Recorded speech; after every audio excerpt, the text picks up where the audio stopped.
하나님 말씀 민수기 24장 10절에서 20절 말씀입니다.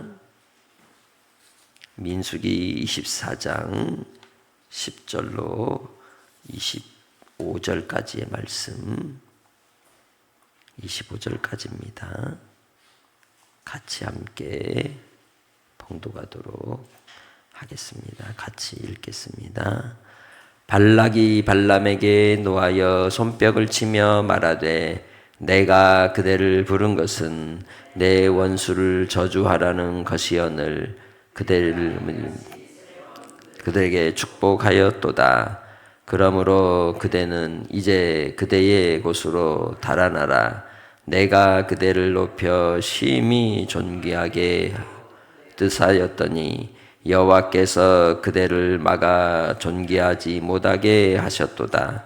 발람이 발락에게 이르되 당신이 내게 보낸 사신들에게 내가 말하여 이르지 아니하였나이까.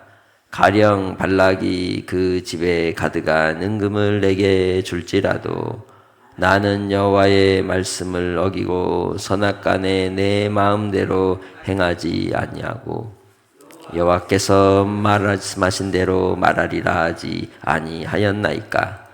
이제 나는 내 백성에게로 돌아가거니와 들으소서. 내가 이 백성이 후일에 당신의 백성에게 어떻게 할지를 당신에게 말하리이다 하고 예언하여 이르기를 부올의 아들 발람이 말하여 눈을 감았던 자가 말하며 하나님의 말씀을 듣는 자가 말하며 지극히 높으신 자의 지식을 아는 자 전능자의 환상을 보는 자 엎드려서 눈을 뜬 자가 말하기를 내가 그를 보아도 이 때의 일이 아니며 내가 그를 보아도 가까운 일이 아니로다.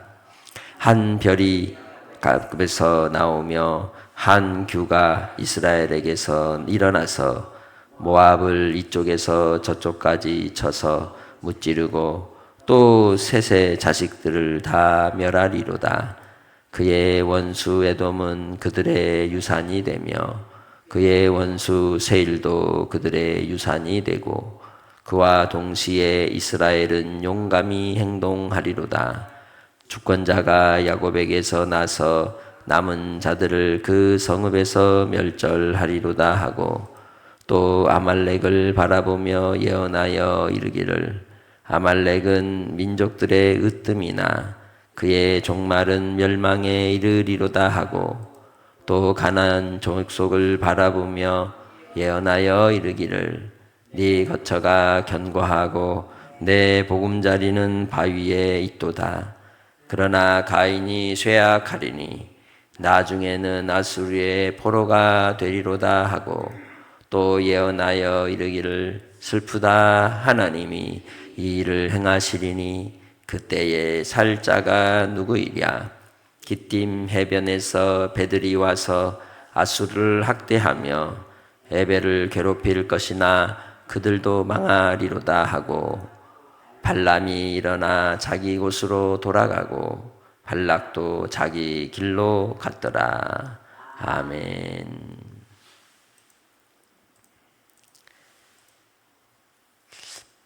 볼 수 있는 것과 보지 못한다는 것은 엄청난 차이가 있습니다. 무언가를 보고 그것을 알아채는 사람, 그 힘을 통찰력이라고 말하죠. 꿰뚫어 볼 수 있는 능력을 이야기하는 겁니다. 투신법이 아니라 그 상황과 그 환경들을 뛰어넘어 미래를 예측하거나 또 살필 수 있는 능력이 바로 통찰력인 것이죠.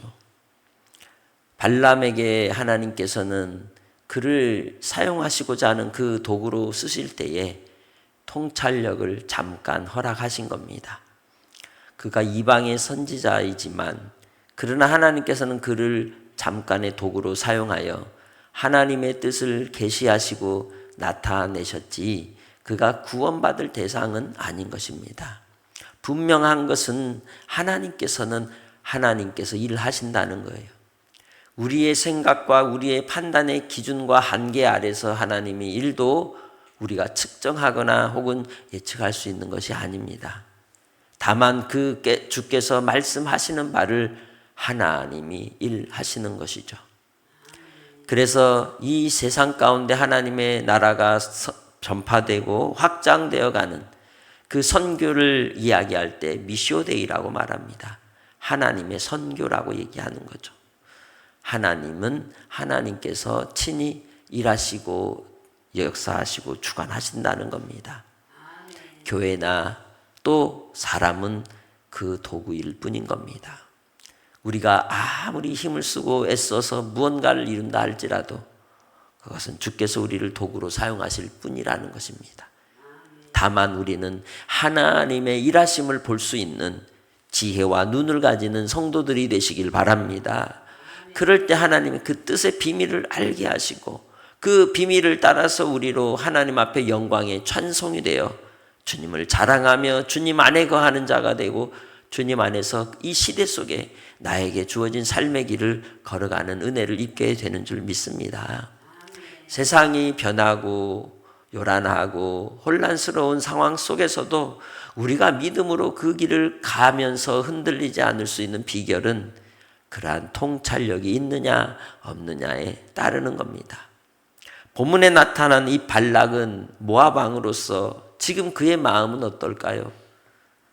왔다리 갔다리 불안불안 그러한 두려움과 공포 속에서 나라가 지켜질 것이냐 멸망할 것이냐의 기로에 선 채로 그가 이 모든 일들을 해결할 방법으로 찾은 것이 발람을 불러다가 그들을 저주하면 해결되겠다고 자기 나름대로 생각한 것 아닙니까? 그러나 10절에 이야기하듯이 발람에 대하여 노하면서 그를 꾸짖고 말하는 그것이 무엇입니까? 내 원수를 저주하라 했지만 너는 계속해서 3번이나 복을 빌어줬다. 자기 입장에서 생각하고 내가 이 왕으로서 그 위치에서 볼 때 내가 너를 아주 높여주려고 했더니 너는 그렇게 하지 않고 무시를 하고 오히려 반대로 나의 역정을 나게 만들었으니 하나님도 너를 뭐하지 못하게 할 거다. 존귀하지 못하게 할 거다라고 하나님은 누구 편?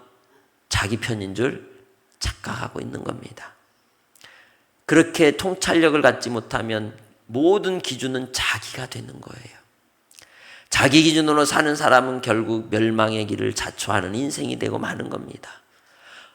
모든 세상의 시작과 마침을 우린 알파와 오메가다 이렇게 얘기를 하죠.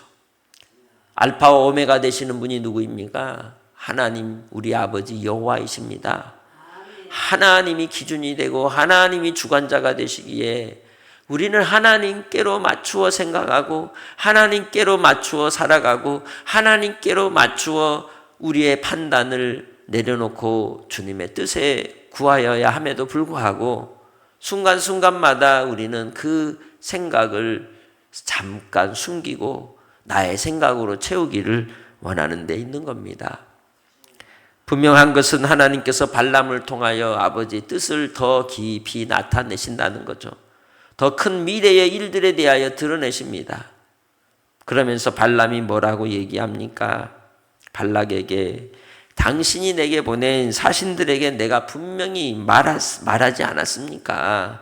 뭐라고 얘기했습니까? 발락이 은금을 가득하게 채워서 내게 줘도 나는 내가 원하는 말을 할 수 있는 게 아니라 하나님의 말씀을 어길 수도 없으며 내 마음대로 선악간에 행할 수도 없다는 거죠. 하나님께서 말씀하신 대로 말할 수밖에 없다고 이야기하는 겁니다. 이 또한 하나님께서 그를 크고 두려우신 여호와로 보게 하셔서 그가 하나님이 이스라엘 백성들을 통해 역사하시는 놀라운 일들을 증언하게 하고 나타내게 하시기 위하여 잠시 쓰시는 것입니다. 이 땅에서 나는 과연 하나님께 얼마나 쓰임을 받는 삶일까요? 이 임시 도구처럼 스페어처럼 쓰임받는 인생이 되지는 않습니까? 하나님의 손에 잘 맞는 자가 되어서 주님이 부르시는 그날까지 하나님이 하고자 하시는 일에 동역자가 되고 또한 하나님의 은혜를 입은 자로 그 영광의 기쁨을 맛보며 사는 자라면 그보다 행복한 사람, 그보다 복 있는 사람이 어디 있겠습니까? 하나님의 손에 잘 맞는 사람은 어떤 사람일까요? 능력이 있는 사람일까요? 무언가를 많이 소유한 자일까요? 그렇지 않습니다. 그렇다면 발락이죠. 그러나 하나님은 하나님의 말씀을 가진 자, 그리고 또한 하나님 앞에 거룩한 삶을 통하여 자신을 깨끗게 하며 아버지의 뜻을 따라서 날마다의 삶을 순종하는 자, 하나님을 기쁘시게 할 것이 무엇인지를 사모하고 바라보며 궁구하고 그 말씀 안에서 주님을 사랑하는 자, 그를 하나님은 오래도록 손맛에 맞는 자로 사용하시는 줄 믿습니다. 나의 삶이 그렇게 하나님의 입맛에 맞고 손맛에 잘 맞는 자가 되어 쓰임받기를 위하여 기도하는 이 새벽이 되시기를 주님의 이름으로 축복합니다. 그러면서 그는 이스라엘 백성들을 통하여 나타나실 하나님의 뜻을 오히려 예언해버리고 맙니다. 선포해버리고 맙니다. 그를 통하여 하나님께서 메시아의 오심을 이야기하는 것이죠. 그것이 하나님께서 모든 역사를 통하여 끝까지 일관되게 나타내 주시는 주의 뜻입니다. 하나님의 독생자 예수 그리스도를 이 땅에 보내어 구원을 이루리라. 그리고 악한 대적들에 대하여는 반드시 하나님이 심판하리라. 할렐루야. 그러기에 우리도 또한 주님 안에서 분별력을 가져야 하는 겁니다. 통찰력을 가져야 하는 겁니다. 하나님께서 무엇을 원하시는가에 내 생각과 내 판단을 두고 바라볼 줄 아는 겸손한 하나님의 백성들이 되시기를 주님의 이름으로 축복합니다. 이 발락에게 말하여 예언할 때에 뭐라고 시작을 합니까? 눈을 감았던 자라고 얘기합니다. 다시 말하면 그는 하나님을 배웠기 전에, 하나님 음성을 듣기 전에 어떤 자였다? 미련하고 눈 감은 맹인이었다는 거죠. 아무것도 볼 줄 모르는 자, 보기는 보아도 보지 못하는 자가 바로 누구다? 나였다라고 얘기하는 겁니다. 과거의 나의 어리석음을 고백하는 겁니다. 그리고 이제는 뭐 하는 자입니까? 하나님 말씀을 듣는 자라고 얘기하는 거죠. 뿐만 아니라 지극히 높으신 자의 지식을 아는 자, 그리고 전능자의 환상을 보는 자, 그래서 하나님 앞에 거꾸러지고 엎드려져 이제는 눈을 떠서 주님을 바라보고 주의 뜻을 받드는 자가 말한다라고 얘기하고 있는 겁니다. 분명히 얘기합니다. 임시로 쓰임받는 겁니다. 결국은 이스라엘 백성들이 바알부올이 되어서 음행을 행함으로 하나님께 이 죄를 지었는 이 역사가 나타나게 되고 끝까지 이스라엘 역사의 끝까지 그 죄악의 문을 여는 시초가 이 발람을 통하여 나타났기 때문입니다. 그래서 그가 그 은혜의 충만함의 자리에 있을 때에는 하나님의 뜻만을 따르고 하나님이 하고자 하시는 일에 나아가는 모습을 보게 되는 거죠. 그래서 그 일들이 어떤 일이라고 얘기합니까? 먼 일에 될 일이라는 거죠. 한 별이 야곱에서 나오며 한 규가 이스라엘에게서 일어나서 모압을 이쪽에서 저쪽까지 쳐서 무찌르고 라고 하면서 대적들을 무찌를 것을 얘기하는 겁니다. 누구를 이야기하겠습니까? 먼저는 직접적으로 다윗 왕을 이야기하는 것이요. 그리고 그 다윗의 계보를 따라오실 영원한 왕, 우리의 주 메시아 예수님을 보여주고 있는 겁니다. 그것을 그가 어땠다는 거예요? 하나님의 지식을 아는 자로서 하나님이 보여주시는 그 뜻을 깨달은 자라고 얘기하는 겁니다. 그래서 바로 그들의 원수 에돔에 대하여 그리고 세일에 대하여 하나님께서 멸절케 하시고 아말렉을 또한 하나님께서 그 민족의 으뜸이라 할지라도 멸망케 하시며 가인의 족속도 그 보금자리 바위 위로 피하게 만드는 역사를 이룰 것을 이야기하고 결국 가인도 무슨 포로? 아수르의 포로로 멸망케 될 것을 이야기하고 있습니다. 이 모든 일에 대하여 발람은 슬프다. 하나님이 이 일을 행하시리니 그때의 살자가 누구이랴 이야기하는 겁니다. 그 상황을 영적으로 혹은 환상으로 보여주는 바 전쟁 속에 얼마나 많은 사람이 죽임을 당하고 불에 타며 포로로 끌려가 학대와 고통을 당하는 모습들을 보았겠습니까? 그 속에서 우리는 인류 역사의 종말을 다시 생각해 보는 겁니다. 나 자신의 종말을 다시 생각해 보는 겁니다. 내가 이 땅에서 어떤 삶을 살았느냐에 대하여 하나님은 선악간에 반드시 물으실 것이요 심판하실 것이라고 말씀하셨기 때문에 우리는 두렵고 떨림으로 나의 구원의 길을 순간순간 믿음으로 걸어가는 자가 되어야 할 줄로 믿습니다. 하나님의 뜻이 그렇게 이루어질 때에 결국 그 결론은 멸망이라는 거예요. 그러나 누구만 영원히 서리라? 이스라엘만 영원히 서리라. 그들의 이름대로 하나님과 겨루어 이기었다. 하나님의 편에 서서 이긴 자가 되었다는 그들의 이름처럼 하나님께서 반드시 예수 그리스도를 통하여 메시아의 통치하심을 나타내 주시고 구원의 역사를 행하실 것임을 보여주고 있는 겁니다. 그래서 바로 우리도 고린도전서 15장 57절에 말씀하듯 우리에게 이김을 주시는 예수 그리스도로 말미암아 승리를 선포하며 마지막 승리자로 우리가 하나님께 세움을 입는다는 것을 알고 이 땅에서 우리의 순간순간의 삶 속에서도 주의 말씀을 먹는 자가 되고 그 말씀을 누리는 자가 되고 그 말씀 안에 거하는 자가 되어서 통찰력을 가지고 시대 속에 중심이 흔들리지 않는 믿음으로 나아가는 성도들이 다 되시기를 주님의 이름으로 축복합니다. 그것이 바로 나의 삶을 통하여 하나님께서 하고자 하시는 선하신 뜻이요 하나님의 영광이라는 겁니다. 그렇게 하나님께서는 이스라엘 백성들이 한 세대가 죽어가는 가운데서도 변함없이 꾸준하게 일관되게 여호와의 열심으로 이루고자 하시는 미쇼데이 하나님의 선교, 하나님의 나라의 성취하심을 이루어 가신다는 거예요. 그 자리에 같이 하는 자가 복 있는 자요. 그 자리에 같이 하지 않고 등 돌리는 자는 어리석으며 교만한 자인 것입니다. 오늘 우리는 나의 삶의 자리에서 어떤 자리에 서서 눈이 뜬 자가 되는지 눈이 먼 자가 되는지 우리 자신을 돌아보는 은혜가 있으시길 원합니다. 특별히 오늘은 주일입니다. 주일을 통하여 우리는 하루의 시간을 구별하고 사는 것이요. 주일을 통하여 우리는 먼 미래에 하나님께서 하실 일들을 바라보고 부활의 소망에 동참하는 자로서 한 날을 보내는 겁니다. 하루에 24시간의 순간의 시간이지만 그 시간을 통하여 하나님의 영광을 배웠고 하나님의 은혜를 누리는 성도들이 되시기를 주의 이름으로 축복합니다.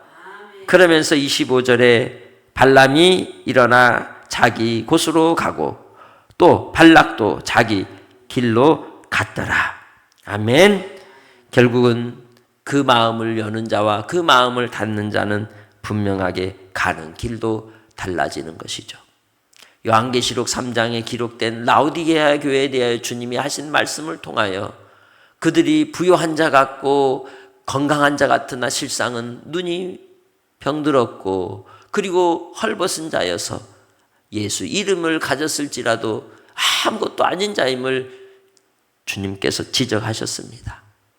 그러면서 그들에게 해결책을 주실 때 어떻게 하라 그랬습니까? 요한계시록 3장 20절 볼지어다 내가 문 밖에 서서 두드리노니 누구든지 내 음성을 듣고 문을 열면 내가 그에게로 들어가 그와 더불어 먹고 그는 나로 더불어 먹으리라 하신 말씀에 있는 겁니다. 주님이 문을 두드리실 때 뭐하라? 마음의 문을 열고 주님을 모시고 주님과 같이 살아라. 할렐루야. 그것이 바로 우리 인생의 답이라는 거예요. 통찰력을 가지고 이 세상을 바로 보고 똑바로 행할 수 있는 능력은 주님을 내가 모실 때 가능한 줄 믿습니다. 오늘도 나의 삶을 통하여 우리는 어디로 가야 하겠습니까? 주님께로 돌아가는 성도들이 되시길 바랍니다. 주님 안으로 들어오는 성도들이 되시기를 주의 이름으로 축복합니다. 오늘도 낮 예배를 드릴 때에 우리가 예배당에 문을 열고 들어오는 그 심정으로 요한계시록 3장 20절을 생각하며 아침에 다시 보기를 원합니다. 하나님 아버지, 주님 안에 거하는 기쁨을 오늘도 허락하여 주시니 감사합니다. 하나님의 나라와 그 뜻을 이루기 위하여 예수 그리스도께서 이 땅에 오셔서 우리를 위해 십자가에 못 박혀 죽으시고 흘리신 보혈의 피로 자기 백성을 정결케 하시고 깨끗게 하사 비록 넘어지고 자빠지고 쓰러지는 때가 있을지라도 다시 일으켜 성령의 충만함으로 살아갈 수 있도록 하여 주셨사오니 주님을 모시고 끝까지 주님 안에 거하는 자로 살게 하옵소서. 우리는 연약하여 잘 넘어집니다. 잘 쓰러집니다. 그러나 성령님께서 우리를 온전히 굳건하게 붙잡아 주시고 주장하여 주시사 참으로 성령 충만함으로 하나님께 쓰임받는 도구들이 되게 하옵소서. 오늘 하루가 그런 하루가 되어 하나님을 기쁨으로 사랑하며 섬기고 우리 사랑하는 식구들을 또한 긍휼히 여기며 자비를 베풀고 사랑하는 가족들이 되게 하시고 또한 하루를 마감하고 이웃들에게 또 가족들에게 사랑을 나눌 수 있는 복된 주의 손맛에 잘 맞는 주의 도구들이 되게 하옵소서. 감사하오며 예수님의 이름으로 기도합니다. 아멘.